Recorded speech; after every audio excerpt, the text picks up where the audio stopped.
श्री वृंदावन धाम की, वृंदावनेश्वरी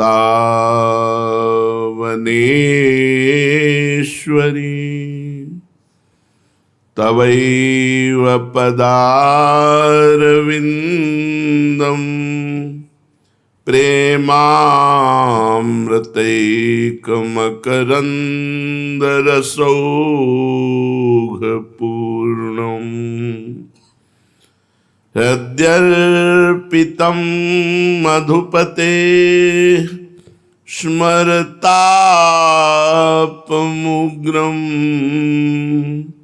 निर्वापयत् परमशीतलमाश्रयामि परमशीतलमाश्रयामि। श्री भगवान ने कहा, हे अर्जुन, ये मेरी दैवी माया बड़ी दुरत्य है, सहज में कोई इसे पार नहीं कर सकता। अगर मेरी माया से पार जाना है तो मामेवे प्रपद्यन्ते माया में ताम तरन्ते, केवल मेरी शरण में हो जाओ, मैं तुम्हें माया से पार कर दूंगा। परंतु दुष्कृत, मूढ़ता, नराधमता यह मैं भगवान की शरण में नहीं होने देती। जो दुराचार आचरण है, जो मूढ़ता है, विवेकहीनता है, जो अधमता है, यह मैं भगवान की शरण में नहीं होने देती। उपासक को यह ध्यान रखना है कि उसके विनाश और पतन का कारण उसका विषय चिंतन है। बहुत पॉइंट की बात है। जो मन विषय चिंतन करता है वो बंधन युक्त है, दुर्गति का कारण है। जो मन भगवान का चिंतन करता है वो मुक्त हो जाता है और सद्गति का कारण है। तो तुम्हारे पतन और विनाश का हेतु तुम्हारे द्वारा किया गया विषय चिंतन है। जब तुम डट करके इस मन का विरोध करोगे, बार बार मन को हटाकर प्रभु में लगाओगे, तो ये भगवत चिंतन करने लगेगा। परम पद, अमर पद की प्राप्ति, महासुख की प्राप्ति का हेतु भगवत चिंतन है। हम भगवत चिंतन के लिए ही भगवान की शरण में आए हैं कि हमारा भगवत चिंतन बने। भगवत चिंतन ही मोक्ष है, भगवत चिंतन ही अमर पद है। हम भगवान की शरण में इसलिए हैं कि हमारा भगवत चिंतन बने। बोले भगवत चिंतन बने न बने, हम शरण में नहीं, हम शरण में इसलिए हैं कि हमारा भगवत चिंतन बने। जब तक मन केवल विषयों का ही स्मरण करता है, तब तक पाप कर्म नहीं छूट सकते। क्योंकि विषयों का ध्यान विषयों की आसक्ति प्रकट करता है। विषयों की आसक्ति विषय क्रिया में उतारती है।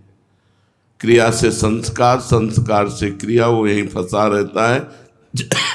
जैसे अनंत जन्मों से हम अभी तक फंसे रहे। अब हमें अवसर मिला है मुक्त होने का। जब तक विषय चिंतन होगा तब तक पाप होगा, जब तक पाप होगा तब तक भगवत भजन नहीं होगा। चिंता होगी, उद्वेग होगा, ताप होगा, अशांति होगी।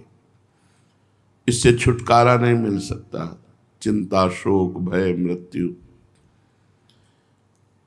यदि तुम असल में पाप ताप से छूटकर अपने जीवन को शांतिमय, आनंदमय, सुखमय, ऊंची स्थिति के भगवत भाव से युक्त बनाना चाहते हो, तो भगवद स्मरण करो, भगवत नाम जप करो, चिंतन विषय का होने न पावे। इतने सावधान, राधा राधा राधा राधा राधा राधा, जहां मन विषय चिंतन करे काटो उसे विवेक के द्वारा और नाम जप करो, भगवत चिंतन करो। जो अपने मन को भगवान के स्मरण से भरता रहता है, मन एक चिप है।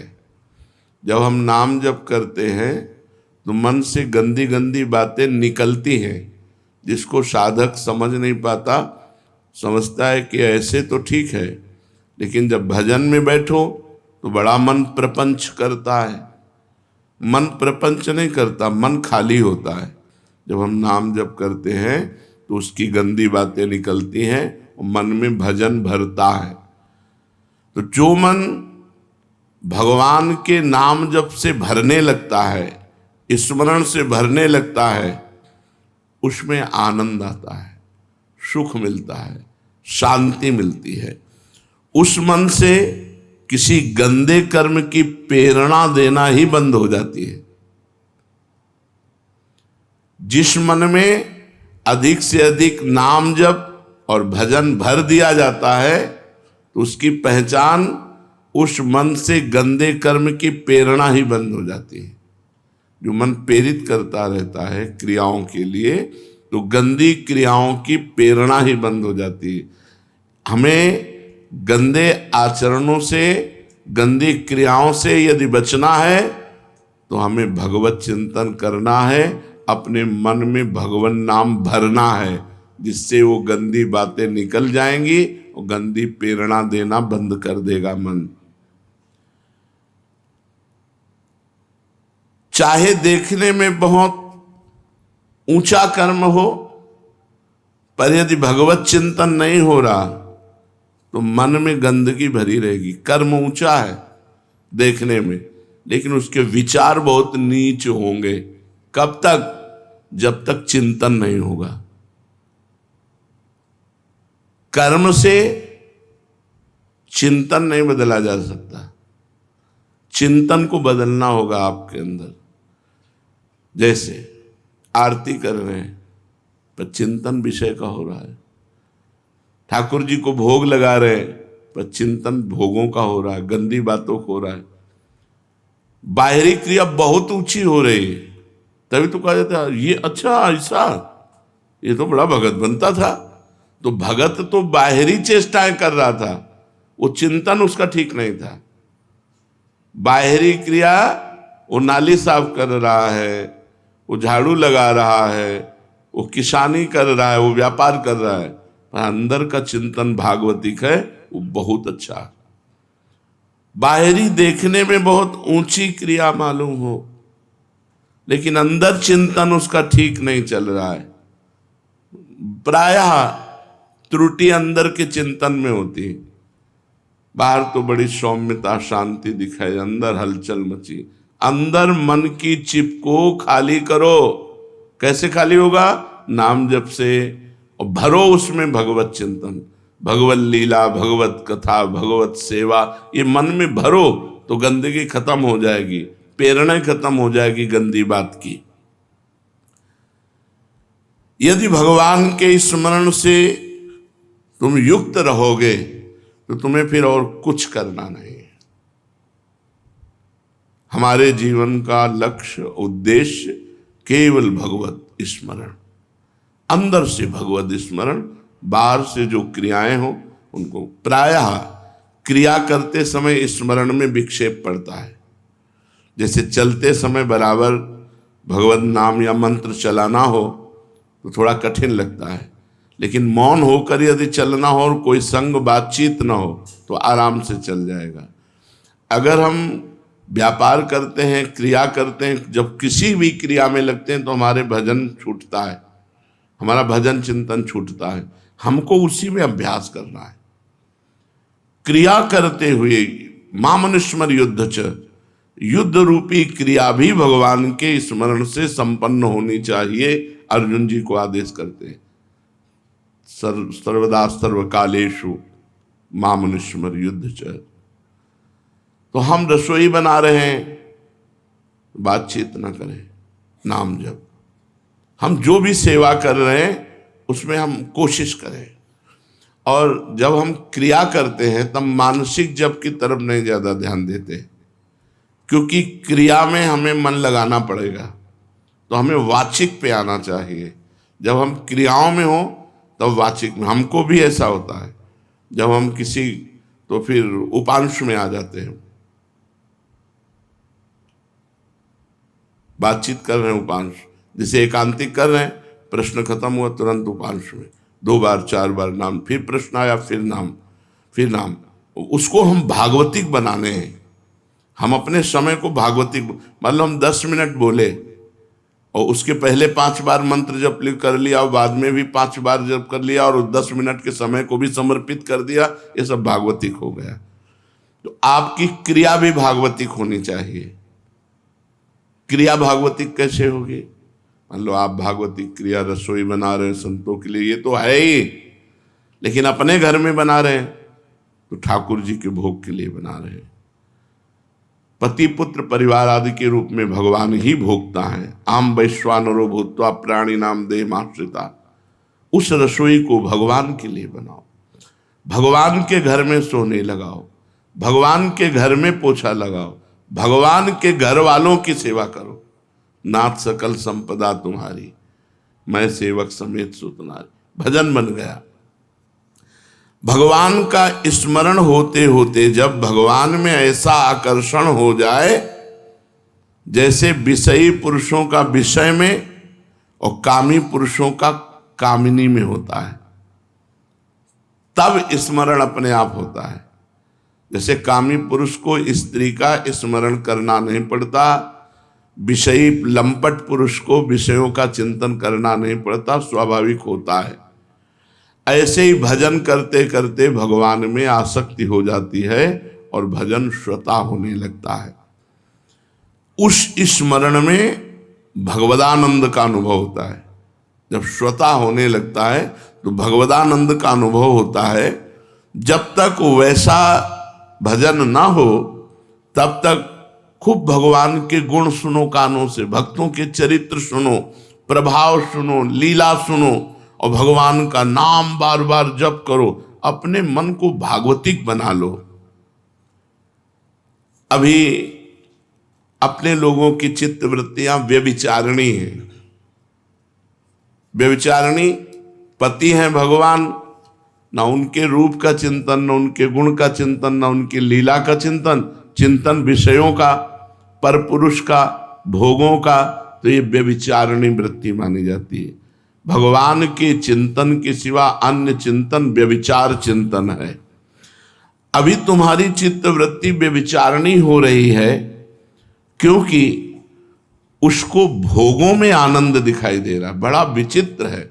आनंद समुद्र भगवान, लेकिन मन हमारा मैं यही कहता है कि भोगों में आनंद है, भगवान में आनंद नहीं। नहीं तो अगर ये पक्का हो जाए, सुन तो रहे हैं, अगर ये पक्का हो जाए कि आनंद भगवान में है तो भजन करना नहीं पड़ेगा, डट के भजन शुरू हो जाए। पर अभी हट के और डट के भजन नहीं होता। अभी पक्का विश्वास है कि सुख तो भोगों में है, ये हट जाए। ये कब हटेगा? जब खूब भजन करेंगे, भजन से हटेगा ये। और जब भजन से हटेगा और ये हमारी मान्यता हट जाएगी कि भोगों में आनंद है, ये मान्यता हटकर जो ही ये आएगी कि भगवान में आनंद है, तो सहज में जैसे विषय चिंतन होता है ऐसे भगवत चिंतन होने लगेगा। रात दिन हमारी हर वृत्ति राधा रमण में रमण करेगी, हर वृत्ति प्रभु में रमण करेगी। भगवान को छोड़कर जो भोगों के प्रति आकर्षण है, यही व्यभिचार का लक्षण है। व्यभिचारी पुरुष का लक्षण क्या? भोगों का चिंतन, भोगों का आकर्षण, भोगों की चर्चा, भोगों की क्रिया। तो अभी हमारी भक्ति व्यभिचारिणी है, अव्यभिचारिणी नहीं है। अव्यभिचारिणी भक्ति, अविरल भक्ति, अखंड भक्ति, अनपायनी भक्ति, निर्भरा भक्ति उसे ही कहते हैं जिसमें भगवान का अनन्य चिंतन चले, अन्य चिंतन न हो।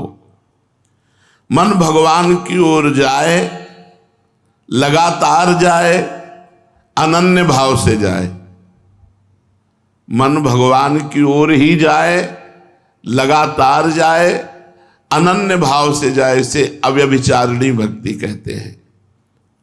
भगवान के गुण सुनो, भगवान का नाम कीर्तन करो, सब काम भगवान के लिए करो, मंगलमय भगवान सब में विराजमान ऐसा ध्यान करो, उनके भक्तों का संग करो, उनकी लीला चरित्रों को बार बार पढ़ो, तो तुम्हारा मन भगवदाकार हो जाएगा। अपने मन को जांचो, ये कितनी देर 24 घंटे में भोगों का चिंतन किया और कितनी देर भगवान का चिंतन किया। ये साधक को अपने मन में देखना चाहिए कि मन की दो वृत्तियां हैं, एक भोगों की तरफ, एक भगवान की तरफ। क्योंकि हम भगवान के भक्त हैं, भगवान की शरण में है, साधक है। कितनी देर संसार का चिंतन हुआ और कितनी देर भगवान का चिंतन हुआ। रिश्ते नाते, घर मकान, दुकान, खान पान, बैंक बैलेंस, ये सब संसार का चिंतन। कितना संसार का चिंतन हुआ और कितना भगवान का चिंतन हुआ। कितना शरीर का चिंतन हुआ, शरीर के सुख का, शरीर के भोगों का, शरीर के संबंधियों का, और कितना श्री भगवान का। कितनी देर भगवान का चिंतन हुआ और कितनी देर संसार का चिंतन हुआ। सावधान, मन बड़ा धोखेबाज है। तुम अगर सावधान नहीं रहोगे तो ये संसार का ही चिंतन कराएगा, भगवान का चिंतन नहीं कराएगा। सावधान रहोगे तो बार बार हटाकर, डांट करके भगवान का चिंतन कराओगे।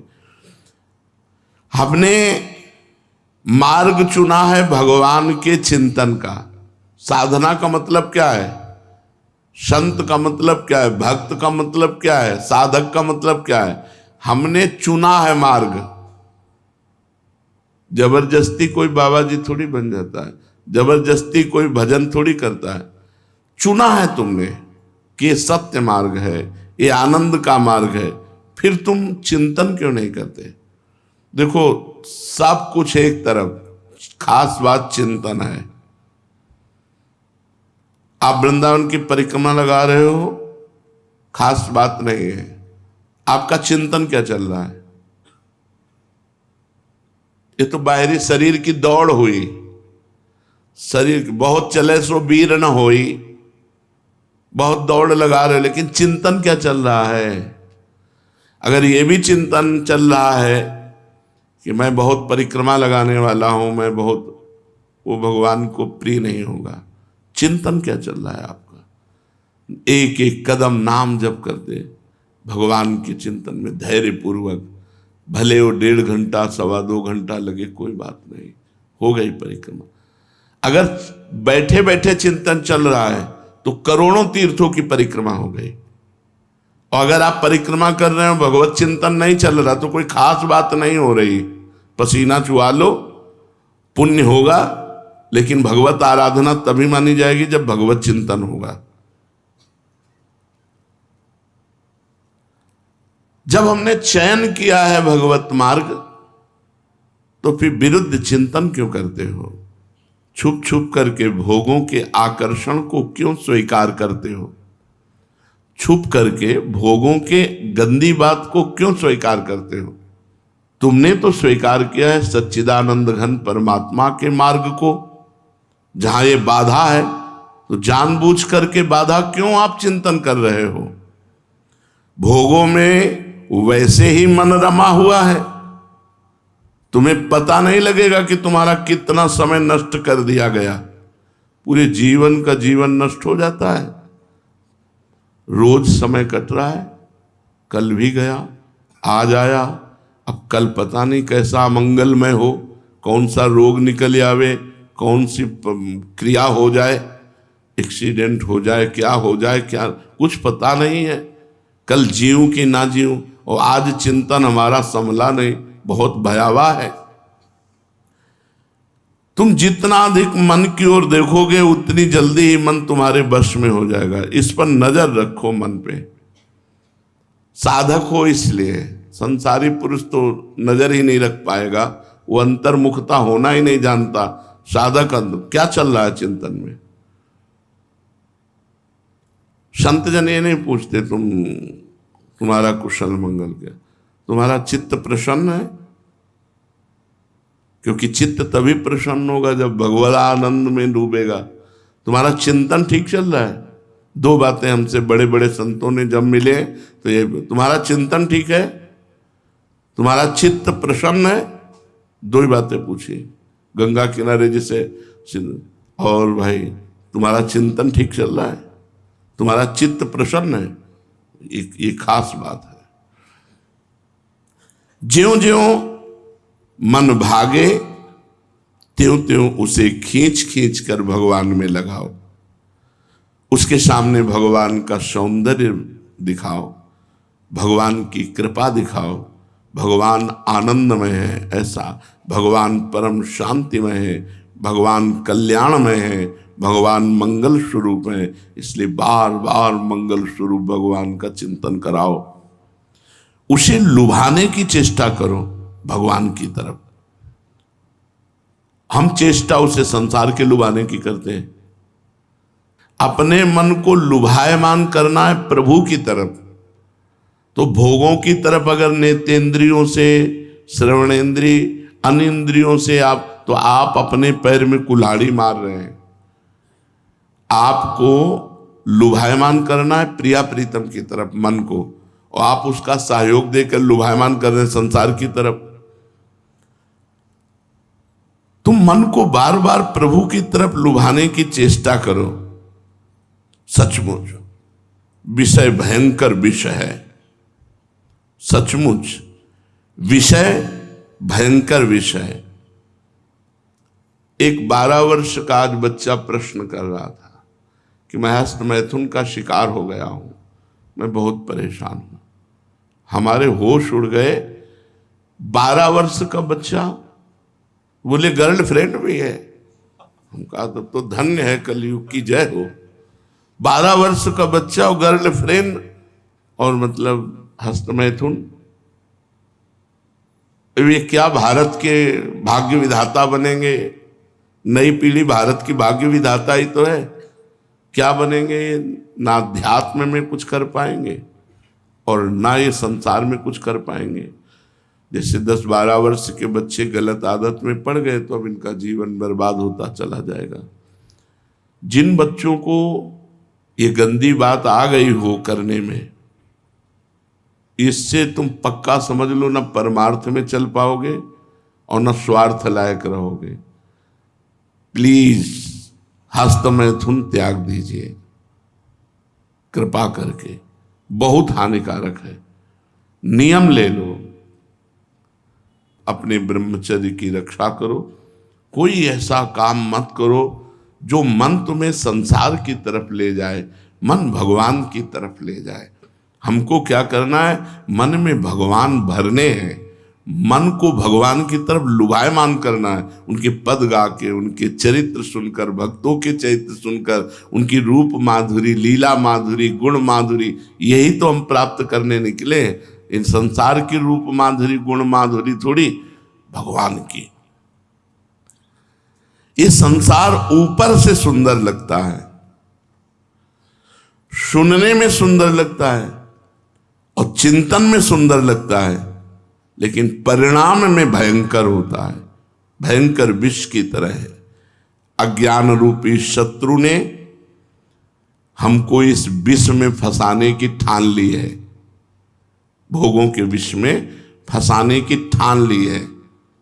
देखो सुन रहे हो, पर अंदर जैसे ऊपर लाठी मारो बिल में और अंदर सांप में कोई फर्क न पड़े, ऐसे मन में कोई फर्क नहीं पड़ रहा। वो कह रहा तुम कर लो प्रवचन, लुभाएंगे तो संसार की तरफ ही हम, और नहीं भगवान की तरफ लुभायमान हो जाए ना तो कुछ अच्छा नहीं लगता। मन बार बार नाम मंत्र में जपता बत्रा हिमाम, पूरा जिंदगी हो गई। वो अब भी सुबह से 50 बार कह चुके होंगे हे प्रिया प्रीतम हम आपकी शरण में देखे रहे, हे प्रिया प्रीतम आपकी शरण। प्रभु कोई साधन तो है नहीं, बस आप ही हमारे सब कुछ हो, प्रभु आप देखते रहना। जैसे शरणागति नहीं हुई हो और फिर पुकारा जाए, ऐसे रोज पुकारते, सुबह से 2500 बार एकांत में कह चुके, हे प्रभु मैं आपकी शरण में हूँ, हे प्रिया प्रीतम आपकी शरण में हूँ, हमारे पास कोई साधन नहीं, नाथ आप छोड़ना मत, आप पकड़े रहो, आपके ही बल से है। मन को बार बार प्रभु की शरण में करना है, मन को बार बार प्रभु की तरफ लुभायमान करना है, प्रभु के नाम रूप लीला गुण की तरफ। ये ऐसे लड्डू हैं कि खाए तो मरे और ना खाए तो मरे, ना खाए तो मरे और खाए तो मरे। ना खाए तो ऐसे मरे जल जल करके चिंतन करके कि भाई बहुत सौभाग्य इनका, और जो खा रहे हैं वो जान रहे हैं कि क्या है, अब डर लग रहा है सब। ये भयंकर विष है, ऊपर से ही सुंदर लगते हैं, अज्ञान रूपी शत्रु ने ठान लिया है कि तुम्हारा नाश कर देंगे। ये स्वादिष्ट दिखाई देता है, होता नहीं। विषय भोग स्वादिष्ट दिखाई देता है, सब फंसे, होता नहीं। जो हम अंदर सोचते हैं वो हमें मिलता नहीं, बाद में क्लेश और अशांति मिलती है। परंतु भगवान सुंदर है, स्वादिष्ट है, आनंदमय है, भोग है नहीं दिखाई देते हैं, स्वादिष्ट है नहीं चिंतन में आते हैं, क्रिया में नहीं। क्रिया में तो घोर अज्ञान ने ठान रखा है कि हम तुम्हारा नाश करेंगे, इसलिए लगता है बहुत सुख मिल रहा है, बहुत आनंद है, बड़ी मौज है। मन एक बार भगवान की नाम रूप लीला गुणधाम में कहीं भी अगर थोड़ा आनंद प्राप्त कर ले, चख ले, फिर ये भागेगा नहीं। तो कभी कभी प्रभु से भी कहा जाए, प्रार्थना की जाए, रोया जाए कि तुम्हारे रूप में घटेगा नहीं कुछ महाराज, हम छुएंगे नहीं, दूर से बस ऐसा रूप दिखा दो कि हमारा मन जो है तुम्हारा गुलाम बन जाए, कुछ घटेगा नहीं। और आप नहीं दिखाओगे तो माया दिखा देगी, और माया रूप दिखाई देगी तो हम पहले से गिरे हुए, फिर कहोगे हमारा भगत कहला करके माया के दरवाजे में खड़ा है। कभी कभी प्रभु से एकांत में अपनी दीन बातें करनी चाहिए, हम तो करते हैं, उसी से जीवित हैं, उन्हीं से बात करके जीवित हैं। सच्ची बात मानो, उन्हीं से बात करते। ये रस ऐसा है कि इसमें कभी ये नहीं आ सकता कि हमारे में 100 ग्राम ज्यादा आ गया, ऐसा नहीं। जितना आता है उतना ही घाटा नजर आता है। इस रस में जितना बढ़ोतरी होती है उतना ही कमी नजर आती है, और जो पूर्णता में पहुंचता है वो पूर्ण दैन्य होता है। वो पूर्ण, उसको पूर्णता में भी एक लगता है मुझ जैसे अधम को भगवान ने केवल स्वीकार किया है। खास बात यह है, नहीं तो मैं बहुत नीच हूं, ऐसा बिल्कुल हृदय में आता है, बिल्कुल हृदय में आता है। जिस दिन तुम हरि के आशिक बन गए, धन्य हो गया, जीवन धन्य हो गया। अभी हम लोग हरि के आशिकों की लाइन में खड़े हैं, लेकिन आशिक हरि के नहीं है। एक बार मंजनू के बहुत प्रेम को देख करके, लैला धनी घर की राजकुमारी थी, उसने पूरी बाजार में ऐलान करवा दिया कि मंजनू जो कुछ खाए उसका हिसाब हम महीने में। भैया जब ये खबर पहुंची तो हजारों मजनू हो गए रबड़ी खाने के लिए, और वो पर्चा पहुंचा उसमें प्रेमी, और इतना बोले एक मजनू नहीं है, अब बाजार में हजारों मजनू हो गए, क्योंकि मजनू मतलब फ्री, लैला हिसाब भरेगी। तो कहा असली मजनू कौन होगा इनमें से? लैला ने कहा हम अपने मजनू की पहचान जानती हैं, कल कह दो कि लैला मजनू से मिलना चाहती है। अब हजारों मजनू खड़े, लैला ने छुरी निकाली और कहा लैला को जरूरत है मजनू के हृदय के खून की। तो रबड़ी खाने वाले मजनू से पीछे हो गए। असली ही मजनू तो वो तो पागल की तरह खड़ा था जी। बोले ये है, रबड़ी खाने वाले मजनू अलग है और खून देने वाले अलग है। हरि के आशिक नहीं खान पान ते भावे है, नहीं कोमल वसन सुहावे है, सब विषय लगे ते खारा है, हरि आशिक का मग न्यारा है। नारायण हरि भजन में ये पांचों न सुहाद, विषय भोग निद्रा हंसी जगत प्रीति बहु बात, ये अच्छा नहीं लगता। सब कुछ ठीक हो जाएगा, आप थोड़ा प्रयत्न करो, आपको प्रयास करना पड़ेगा। चेष्टा आप करो, कृपा भगवान करेंगे। चेष्टा आप करो, आपको चेष्टा करनी पड़ेगी। बार बार अपने मन को प्रभु के रूप समुद्र में डुबाओ और ध्यान रखो, किसी से घृणा मत करो। सब में भगवान विराजमान है। जिस दोष के कारण जिससे घृणा करोगे वही दोष आप में आ जाएगा। दूरी बनानी है, घृणा नहीं करनी, क्योंकि भगवान विराजमान है। जिस दोष के कारण तुम किसी का दोष दर्शन करके घृणा करोगे वही दोष तुम्हारे में आ जाएगा। घृणा, भय, द्वेष, क्रोध, हिंसा, ये भजन नहीं होने देते, ये भगवान के मार्ग में आगे नहीं बढ़ने देते। किसी से घृणा नहीं करनी, कभी कहीं किसी से भय नहीं करना, किसी से द्वेष नहीं करना, और जहां तक हो सके किसी से क्रोध मत करो, और किसी की वाणी के द्वारा भी दुख पहुंचाने वाली चेष्टा मत करो, और फिर भजन करो। देखो कितना भजन बढ़ता है। जो दूसरों का दोष दर्शन करते हैं उनका पहले बुरा हो जाता है, अंतःकरण तुम्हारा पहले मलिन हो गया। जो द्वेषवश दूसरों का बुरा चाहते हैं तो उसका बुरा हो कि ना हो, लेकिन द्वेषवश बुरा चाहने वाले का बुरा हो जाता है। किसी का अहित मत चाहो, सबके लिए भगवान से प्रार्थना करो, सब सुखी रहे, सब आनंदित रहे, सब निर्दोष बुद्धि के बने। किसी को दुख देने की इच्छा मत करो। ऐसा यदि करोगे तो तुम्हारा भजन बढ़ेगा। किसी को दुख नहीं देना, किसी से भयभीत नहीं होना, किसी से द्वेष नहीं करना, किसी की हिंसा भी नहीं करनी, वाणी के द्वारा भी। मच्छर भी नहीं मारना, मारना नहीं, उड़ा देना है। उसका स्वभाव भगवान ने खून पीना बनाया है, वो अपने आहार के लिए बैठता है। किसी भी जीव को मत मारो। आप फिर देखो सब में भगवान नजर आने लगेंगे। मच्छर में भी भगवान बैठे हैं। भगवान सब में, मत्ता परतरम नान्यत किंचिदस्ति धनंजय, मेरे सिवा और कुछ नहीं, तो सब में भगवान है। किसी को दुख मत दो, हटा दो। कीड़े मकूड़े जो भी ऐसा हो उनको निवारण कर दो, उनको मारो मत। और किसी की निंदा मत करो। दूसरे की निंदा करने से बहुत जल्दी हृदय अपवित्र हो जाता है। अपवित्र हृदय भोगों का चिंतन, भोगों का चिंतन भोगों की क्रिया, भोगों की क्रिया आवागमन, बार बार जन्म, बार बार मरण। किसी की निंदा मत सुनो, बहुत जल्दी अंतःकरण मलिन होता है। तुम दूर से जो देख रहे हो वो कुछ और हो सकता है, नजदीक से देखो कुछ और हो सकता है।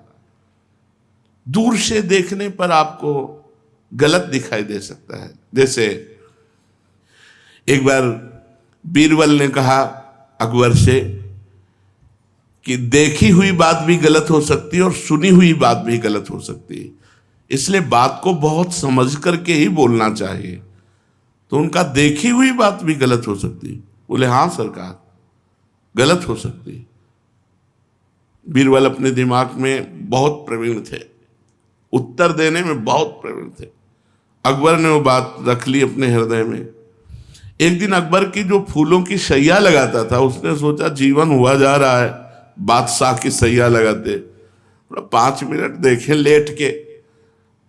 और सैया लगाने वाला लेटा तो सुगंधित फूलों में, और जो ही चद्दर ओढ़ी सुगंधित इत्र, सो गया।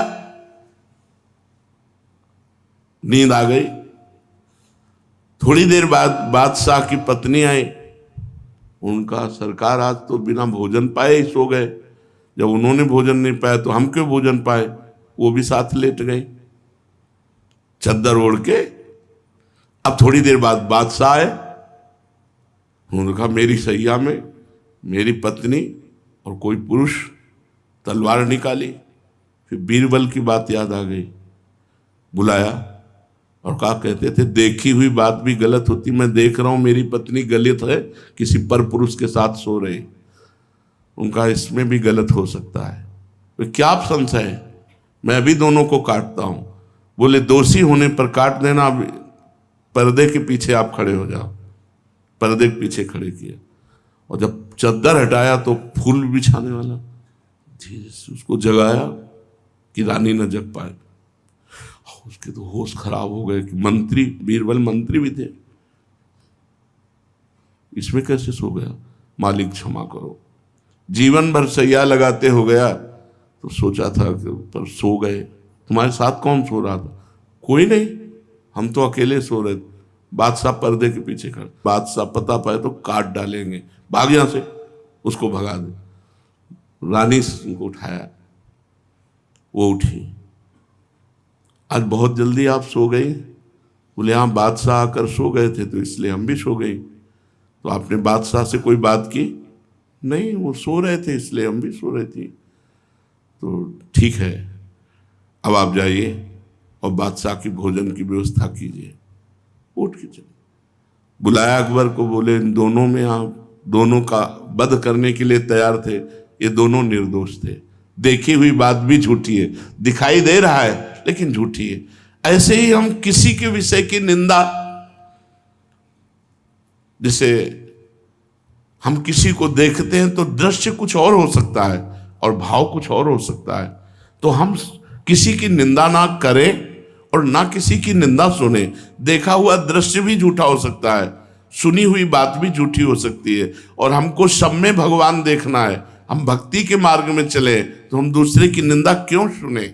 दूसरे की निंदा सुनना, दूसरे की निंदा करना, ये हमारे लिए बहुत बड़ा घातक होगा परमार्थ में। और लोग बड़े मनोरंजन से सुनते हैं, अच्छा ऐसा हो, तुरंत रोक देना चाहिए। हमसे ये बातें मत करो, यदि प्रभु की चर्चा करनी तो करो, नहीं जो जैसा कर रहा है तेरे भावे जो करे, भलो बुरो संसार नारायण तू बैठ के अपनो भवन बुहार। कोई तुम्हें चिढ़ाए, चिढ़ो मत। कोई तुम्हें झुंझलाए, झुंझलाओ मत, खींचो मत। मन में क्रोध मत आने दो। न जबान बिगड़ने पावे और न मन बिगड़ने पावे। जब जबान में क्रोध आ जाएगा तो गंदी बातें निकलने लगेगी, गाली निकलेगी, कटु वचन निकलेंगे जो उसके हृदय में जाकर चुभेंगे। ना दिमाग खराब होने पावे, ना जबान खराब होने पावे। क्रोध आए, शांत, राधा राधा राधा। यदि ऐसा कर सकोगे तो दुख और संकट कभी तुम्हें परास्त नहीं कर पाएंगे। यदि तुम किसी की निंदा नहीं करोगे, किसी को दुख नहीं दोगे, कभी क्रोध नहीं करोगे, तो संकट, विपत्ति, दुख ये अपने आप नष्ट हो जाएंगे। आपको बहुत सामर्थ्य प्राप्त होगी। ये आशा करो, इतना मेरे से भजन बने, इतना भजन हर समय बने कि हमें किसी से बात करने की फुर्सत न मिले। हे भगवान, हमको ऐसा भजन दे दो कि मैं किसी से बात करना अच्छा ना लगे, हर समय आपके भजन में डूबी रहे। और ये आशा मत करो कि तुम्हारी कोई बात माने। प्राय अपने लोग अपने को बहुत अच्छा साधक समझते हैं और दूसरे को समझाना चाहते हैं। प्राय हम देखा है, ये मन में गुदगुदी रहती है समझाने की, प्रवीणता की। उसे जब तक भगवत साक्षात्कार ना हो तब तक ये आदत ना आने पावे तो बहुत अच्छा है। भगवत चर्चा करो, अपने में प्रवीणता मान करके, आरोपित करके दूसरे को समझाने से अपना पतन हो जाता है।